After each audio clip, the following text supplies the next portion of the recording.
Eh bien, bonjour, bienvenue à tous. Merci d'être là avec moi encore cette semaine. Donc, cette semaine, moi et mon épouse Suzy, nous avons dû magasiner pour une assurance pour notre prêt hypothécaire.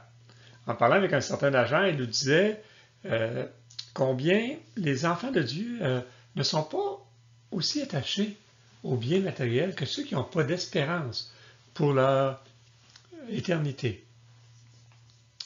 Pourtant, il est sage, parfois même pour des enfants de Dieu, de prendre certaines assurances en cas de décès, afin que le conjoint puisse continuer à bénéficier au moins du nécessaire vital.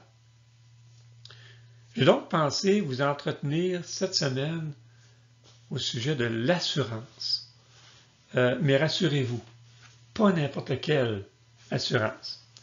Mais avant, comme c'est notre coutume, j'aimerais vous présenter quelques images que j'ai prises sur Internet. Vous savez que maintenant, les tensions familiales peuvent monter un petit peu plus en temps de confinement parce qu'on est 24 heures sur 24, tous ensemble dans la maison, 7 jours sur 7.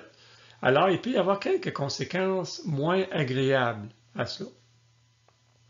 Donc, quand une famille passe toutes ses journées à la maison, il y a beaucoup de va-et-vient. Et parfois, il se passe des choses inexplicables. Donc, il y a deux sortes de personnes qui vivent chez nous. Quelqu'un et personne. C'est quelqu'un qui l'a fait, puis personne ne sait c'est qui. Ça vous dit quelque chose, ça? Je suis sûr que tout le monde a vécu quelque chose du genre. Mais dans ces temps-là, on a besoin souvent de se retrouver dans notre bulle.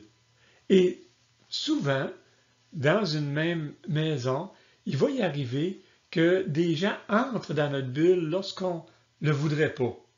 Alors voilà ce qui peut y arriver comme genre de propos. Hein? Tu sais respirer par le nez? Oui. Super. Alors, tu peux fermer ta trappe alors. Évidemment, vous avez compris que j'ai changé le mot qui se trouvait là pour que ce soit un petit peu plus poli. Mais j'espère que ce n'est pas le genre de conflit que vous avez à la maison. Aussi, certaines personnes, vous allez le voir peut-être dans notre histoire tout à l'heure, sont plus douées que d'autres pour le chant. Alors, regardez la suivante. Quand tu es triste, chante. Tu verras que ta voix est pire que ton problème. Nos fameux mignons, hein? Sont-tu mignons? Donc, j'espère que je n'aurai pas donné de mauvaises idées à personne avec ces images-là. Alors, voici maintenant notre histoire de la semaine. Je ne sais pas si vous connaissez George Burns. Il a vécu entre 1896 et 1996, donc ça fait quand même pas si longtemps qu'il est décédé. Bon, je sais par contre que plusieurs d'entre nos auditeurs n'étaient pas nés en 1996. Mais cet homme s'est fait beaucoup taquiner à cause de sa voix qui était plutôt médiocre lorsqu'il chantait. Alors lui qui était le maître de l'humour de l'autodérision, donc de rire de lui-même, a décidé d'en profiter et d'assurer sa voix pour 1 million de dollars. Il pensait que ce serait un merveilleux coup de publicité. Alors il dit, j'étais tellement excité, je ne pouvais plus attendre pour me précipiter au bureau de la compagnie d'assurance. J'ai pris une cassette et un magnétophone avec moi pour que l'assureur puisse entendre ma magnifique voix. Donc, ce qu'il avait enregistré, je vais vous faire grâce des titres, là, mais c'était selon lui un de ses meilleurs chants, une de ses meilleures interprétations. Et il terminait, c'est un vieux chant des années 20 qu'il interprétait. Et il terminait son chant avec un yodelay. Vous connaissez ça, hein? Yodelay, eh bien, c'est ça, c'est un petit peu le genre et probablement que sa voix devait ressembler à ce que je viens de vous interpréter. Donc, en arrivant chez l'assureur a écouté au complet l'enregistrement qu'il avait apporté, sans rien dire, sans l'interrompre.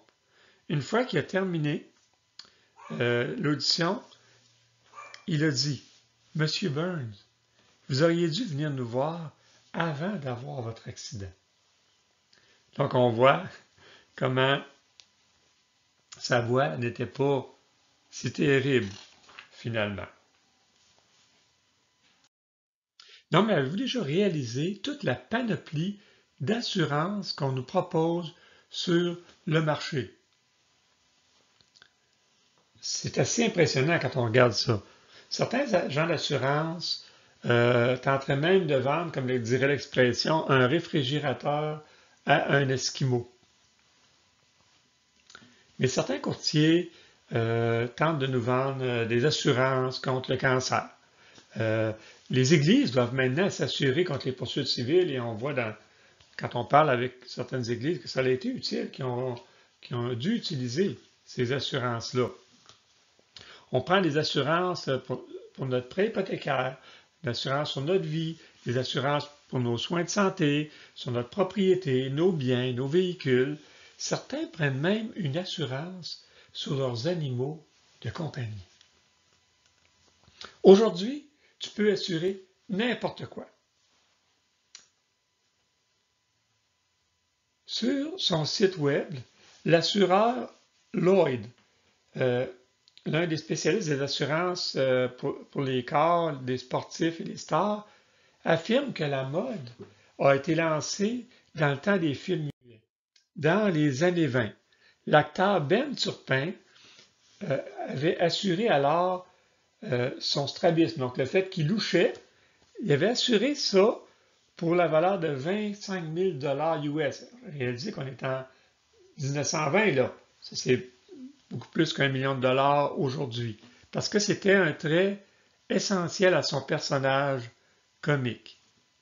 Mais faisons juste un petit peu le tour de quelques vedettes pour voir comment c'est rendu absurde, ou comment c'est rendu répandu. Donc, Miley Cyrus, que j'ai connu cette semaine, mais que je ne connaissais pas, a assuré sa langue, de même que un des membres du groupe Kiss, Jen Simpson, qui avait assuré sa langue, lui aussi, pour 1 million de dollars US. Céline Dion a assuré son sourire pour 1 million d'euros. Son sourire. Mariah Carey, là, c'est difficile de trouver une photo qui était présentable, mais a assuré ses jambes pour la modique somme de 900 millions d'euros. Et le sommelier Jaga, pour sa part, a assuré ses capacités olfactives. Donc, c'est un sommelier, donc il doit goûter, sentir le vin, donc toutes ses facultés de sentir, de goûter, pour la modique somme de 7,1 millions de dollars, selon le magazine Bloomberg. Mais on pourrait s'attendre qu'avec toute cette panoplie d'assurance, notre société soit pleine d'assurance. Pourtant, on la réalise tellement fragile. Et comme on l'a dit la semaine passée, nos contemporains sont remplis d'inquiétude et non pas de quiétude, même avec leurs millions en assurance. En fait, prendre une assurance, c'est en quelque sorte d'acheter une quiétude d'esprit qui ne sera jamais rassasiée. On reste toujours sur notre appétit. Notre assurance n'est jamais une certitude absolue. Elle comporte toujours des clauses en petits caractères qui pourraient la rendre nulle et qui la rendent effectivement incertaine. Acheter une assurance assure donc théoriquement une certaine sécurité, mais pas la quiétude, car on ne sait jamais. La preuve, c'est qu'il existe une sorte d'assurance qui nous assure contre nos assureurs, au cas où ils contesteraient notre couverture. Et ça, je l'ai vécu personnellement lorsque j'étais dans une usine. Il y a certains confrères, consoeurs de travail qui avaient pris ce genre d'assurance-là. C'est un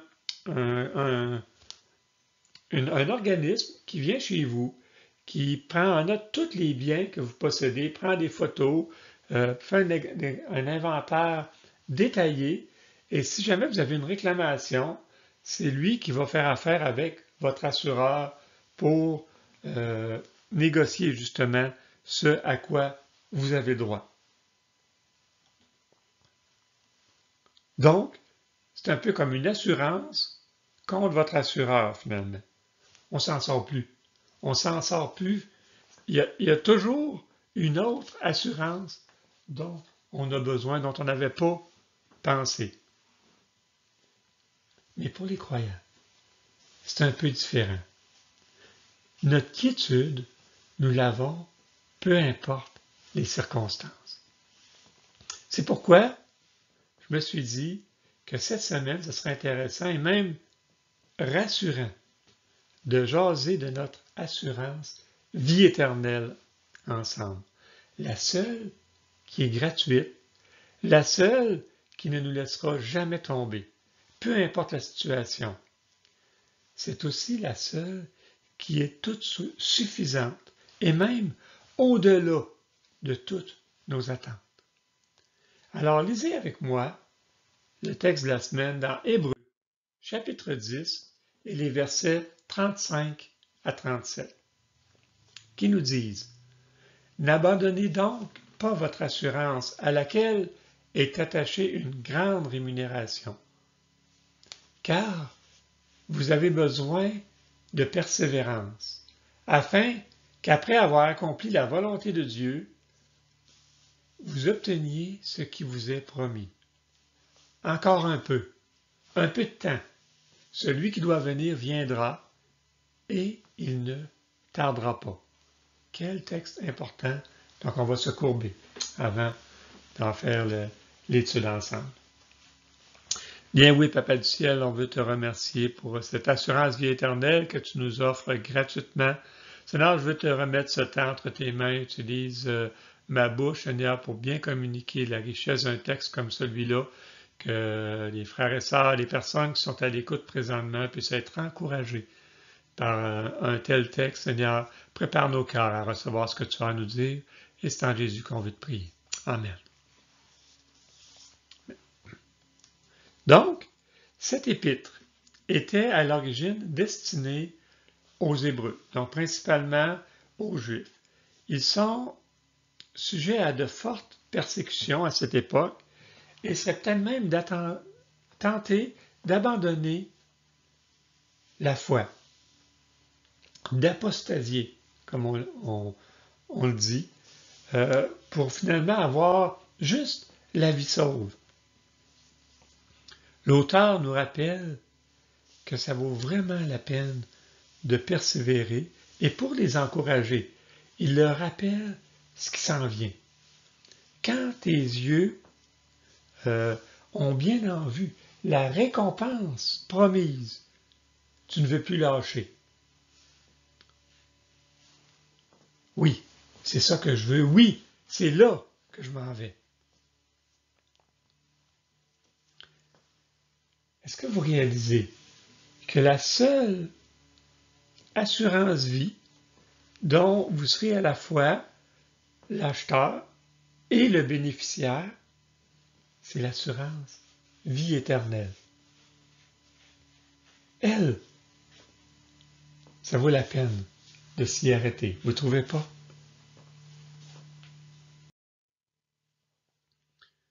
Donc, premièrement, dans notre texte, au début du verset 35, on voit qu'il est dit aux destinataires de ne pas abandonner leur assurance. N'importe qui te dira que quand tu es malade, ce n'est surtout pas le temps d'abandonner ton assurance. C'est là que tu risques d'en avoir le plus besoin. Alors, lors de votre conversion, souvenez-vous comment vous vous sentiez. C'est un petit peu ça que fait l'auteur ici. Un nouveau converti est tellement léger. Il flotte littéralement tellement le poids de son éternité est rendu doux et léger maintenant. Ah, qui se souvient, hein, c'est tout frais dans sa mémoire de ce fardeau qu'il vient de laisser à la croix. Quelle différence! Mais avec les années, on s'habitue de ne plus porter un tel fardeau. Et on oublie même parfois comment on se sentait avant notre conversion. Alors, quand ça va moins bien, quand des épreuves comme les persécutions des Hébreux surviennent, nous pourrions avoir envie d'abandonner, de baisser les bras, de perdre de vue notre assurance éternelle. Alors, c'est ce que l'auteur nous implore, de ne pas oublier dans les versets qui précèdent juste notre texte, donc les versets 32 à 34, qui disaient juste avant, « Souvenez-vous de ces premiers jours où, après avoir été éclairés, vous avez soutenu un grand combat au milieu des souffrances. » Donc c'est ce que les Hébreux avaient vécu. D'une part, exposés comme en spectacle aux opprobes et aux tribulations, et de l'autre, vous associant à ceux dont la position était la même.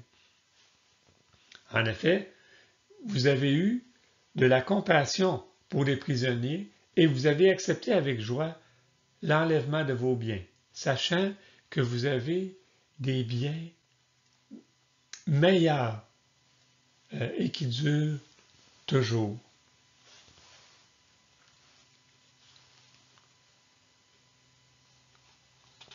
Donc l'auteur rappelle que les circonstances de leur conversion pour ses destinataires. Vous vous rappelez ce que Seigneur vous a montré ce jour-là? Eh bien, c'est toujours et même plus valable encore aujourd'hui. Ce n'est surtout pas le temps d'abandonner notre assurance, même si ce n'est pas facile. C'est justement le moment où nous en avons le plus besoin. Nous voulons continuellement renouveler la mémoire de ce que nous avons laissé en arrière et de ce que nous avons maintenant en avant de nous. Parce que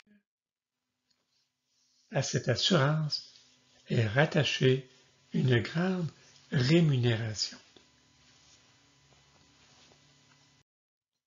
Ce que nous dit la fin du verset 35, à laquelle est rattachée une grande rémunération. Un gros magot spirituel, tout un héritage est rattaché à notre assurance vie éternelle. Et nous en sommes les bénéficiaires certifiés. Mais c'est quoi cette rémunération au juste? Nous avons peu de détails dans notre passage de cette semaine. Par contre, si nous tournons dans l'Apocalypse, les chapitres 21 et 22, on y retrouve quelques détails pertinents pour nous faire un peu saliver, puis d'avoir hâte d'y être enfin. Évidemment, on va repasser un petit peu, on va le faire rapidement sur les versets qu'on avait regardés avec André Constant il y a 3 semaines dans le chapitre 22, les versets 1 à 5. Alors, rappelons-nous un peu de ce qui nous attend, l'autre bord.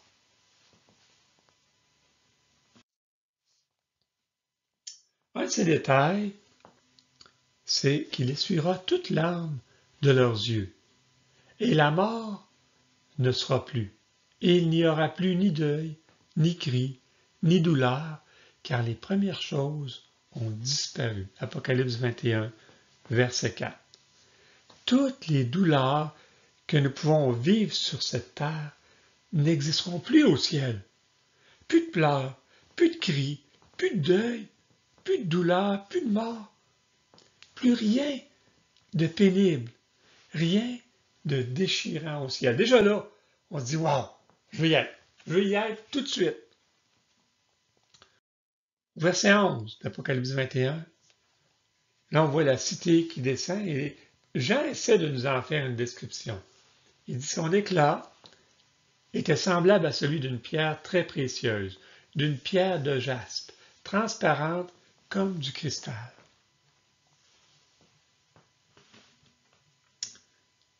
Mais à quoi ça a l'air? Une pierre de jaspe transparente. Donc voici quelques images. Donc à gauche, complètement, on voit justement une pierre de jaspe transparente, mais bien imparfaite. Il y a des impuretés, hein, on voit à travers. Donc, il est transparente, mais pas tout à fait. Il n'est pas comme du cristal, comme Jean l'a décrit. En haut à droite, c'est plus une pierre de jaspe verte, là, mais c'est ça une pierre de jaspe. Alors, ce qu'il a vu, quand il a vu la cité, la façon qu'il a trouvé de la décrire, c'est une pierre de jaspe pure, parfaite, transparente. Donc, toutes les illustrations qu'on pourrait faire de cette Jérusalem céleste, de notre destination éternelle, sont bien médiocres par rapport à ça va être en réalité. Ça va être tellement plus merveilleux que ça encore. Ensuite, les versets 12 à 17, Jean nous décrit les dimensions de cette ville qui va être extraordinaire. Donc, on ne prendra pas tout le temps de les regarder, mais ça va être immense. Ça va être magnifique.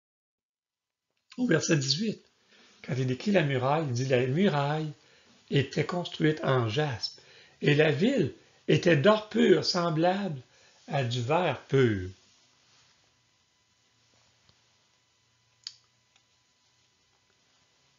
Wow!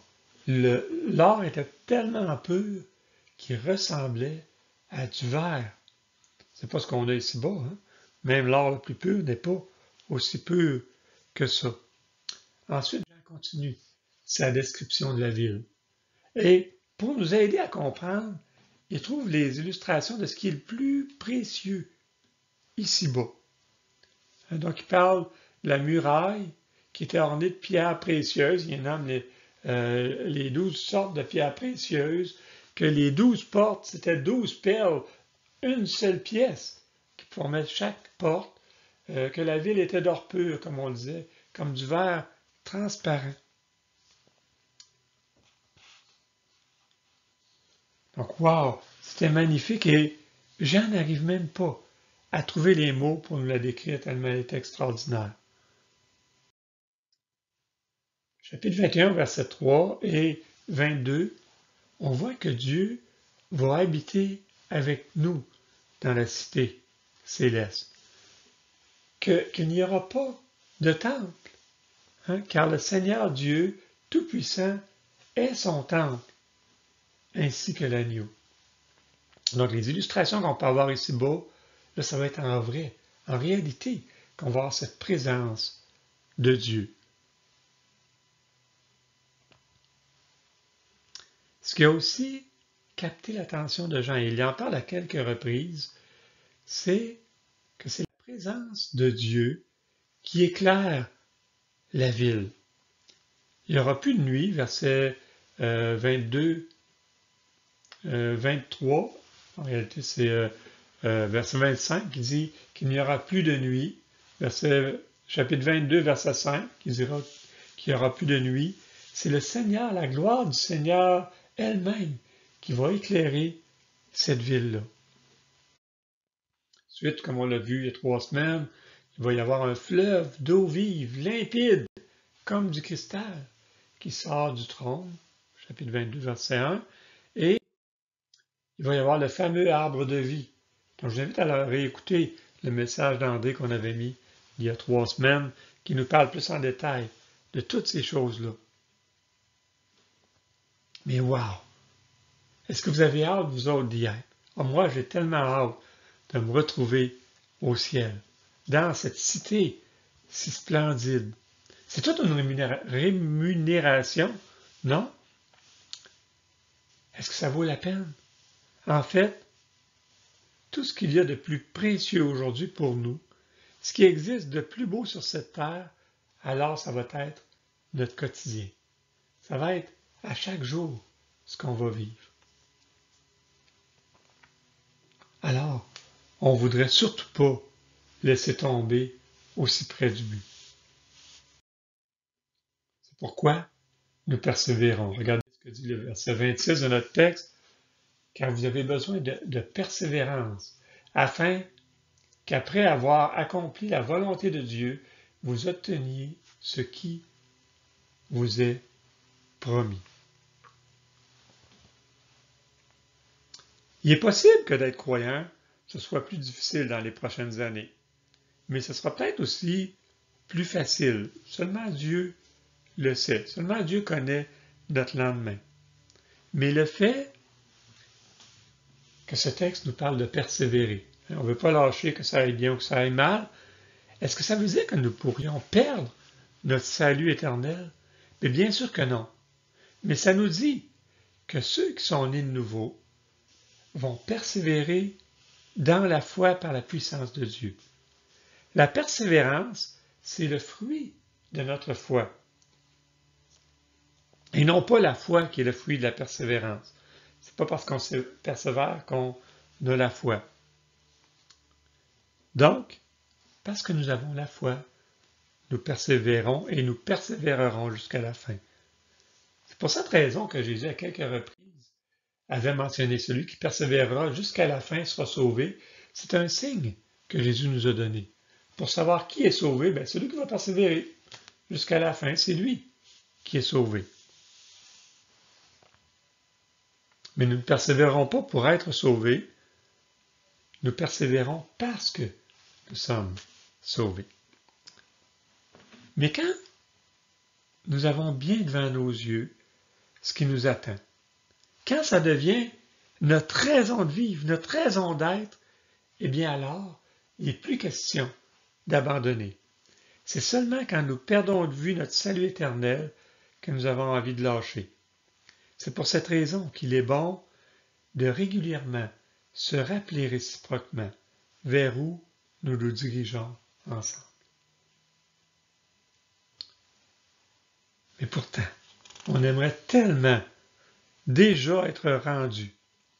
Alors, c'est pourquoi l'auteur nous dit au verset 37, encore un peu de temps.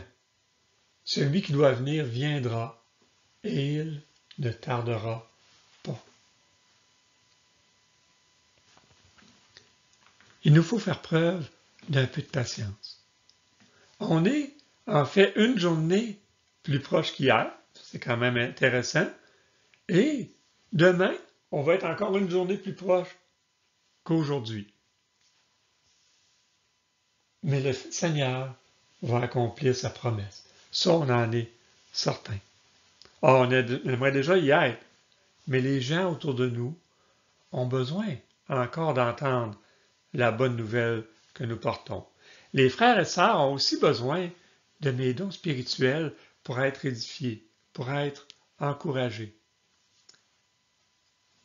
Les couples de prière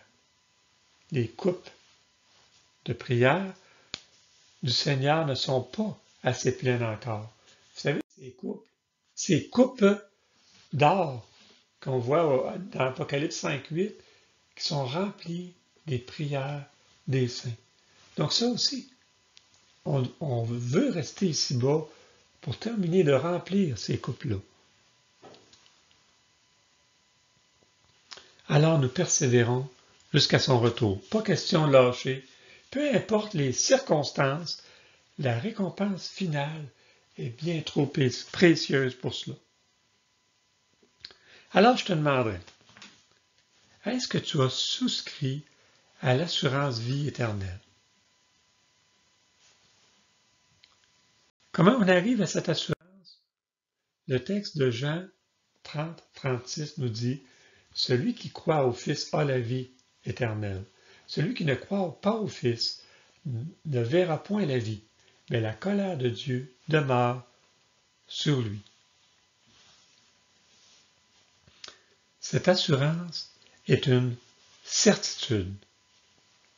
Nous avons déjà, maintenant, la vie éternelle quand nous nous repentons de nos péchés et quand nous mettons notre confiance en Jésus-Christ et en son sacrifice à la croix. Ce dont nous venons de parler est notre destination et c'est possible que ce soit le cas pour n'importe qui, pour n'importe quand, même en temps de pandémie, que n'importe qui peut souscrire gratuitement à cette police d'assurance. Ta prime de police d'assurance vie éternelle a été entièrement payée. Plus de place pour la déprime. Donc ta prime a été payée. Il n'y a plus de place maintenant pour la déprime. Si tu as souscrit, plus de doute. Il n'est plus question d'abandonner cette espérance ou cette assurance. Pour rien au monde. Voilà où je m'en vais. Voilà où je me dirige. Et mon arrivée à bon port est garantie par le sacrifice de Jésus à la croix. J'ai l'assurance de mon salut et je sais, comme le dit le texte, que Jésus ne tardera pas. Il va accomplir sa promesse et va revenir nous chercher. Si tu n'as pas encore souscrit à cette assurance, fais-le maintenant. Abandonne ton fardeau au pied de la croix. Repens-toi et enligne-toi sur cet héritage éternel qui te procurera la quiétude, peu importe les circonstances de la vie. Prions. Bien oui, Seigneur, merci d'avoir payé le prix pour notre salut éternel. Merci de cette assurance vie éternelle que tous peuvent avoir aujourd'hui, gratuitement. Merci d'avoir payé entièrement.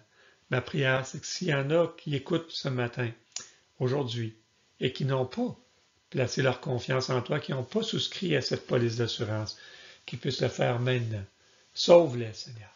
Sauve-les, donne-leur cette paix dans leur esprit, qui vont être avec toi pour l'éternité. En Jésus. Amen. On se donne rendez-vous la semaine prochaine. Que Dieu vous donne cette paix dans votre cœur cette semaine. En passant cette semaine, priez pour nos autorités, pour qu'ils permettent de recommencer nos réunions hebdomadaires très bientôt. J'ai hâte de vous revoir. Bonne semaine à tous.